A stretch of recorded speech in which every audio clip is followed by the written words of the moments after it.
अद्विक को blood cancer है। उसके माँ बाप उसके इलाज कराने में असमर्थ हैं। इन्हें आपकी एक छोटी सी मदद की जरूरत है। डिस्क्रिप्शन में दिए हुए लिंक पर जाएं और अद्विक की उम्मीद बने।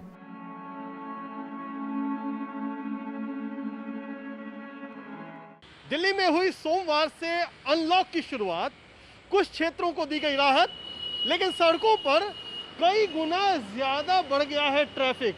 और ट्रैफिक की हालत ऐसी है कि आमतौर पर जो लॉकडाउन के दिन थे वहाँ सड़कें पूरी तरह से खाली नजर आती थीं, लेकिन अब अचानक अलग अलग सड़कों पर खूब सारी गाड़ियाँ दिख रही हैं।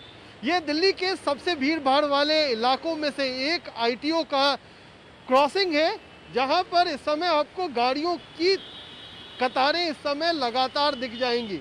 ये आमतौर पर पिछले 1.5 महीनों में ऐसी तस्वीर नहीं थी, क्योंकि लोगों के पास बाहर निकलने का बहाना नहीं था। लेकिन जैसे ही गतिविधियों को खोला गया है, खासतौर पे औद्योगिक और निर्माण कार्य से जुड़ी हुई गतिविधियों को, तब से इस तरीके का ट्रैफिक लगातार बड़े बड़े चौराहों पर तो खास तौर पर देखा जा रहा है। इसीलिए चिंता इस बात की है कि अनलॉक की प्रक्रिया तो शुरू की गई, लेकिन अगर नियम कायदों का पालन सही तरीके से नहीं करवाया जाएगा और जो कोविड एप्रोप्रिएट बिहेवियर है, जैसे मास्क लगाना, सोशल डिस्टेंसिंग और इस तरीके की भीड़ भाड़ वाले जगहों पर सही तरीके से नियम कानून नहीं पालन किए जाएंगे, तो फिर से दोबारा आंकड़ा बढ़ सकता है। तो चुनौती लोगों के लिए कि वो अगर घर से निकल रहे हैं तो पूरी सावधानी बरतें, और सरकार के लिए कि जो नियम कायदे हैं उसका सख्ती से किस तरीके पर ग्राउंड जीरो पर पालन करवाएं।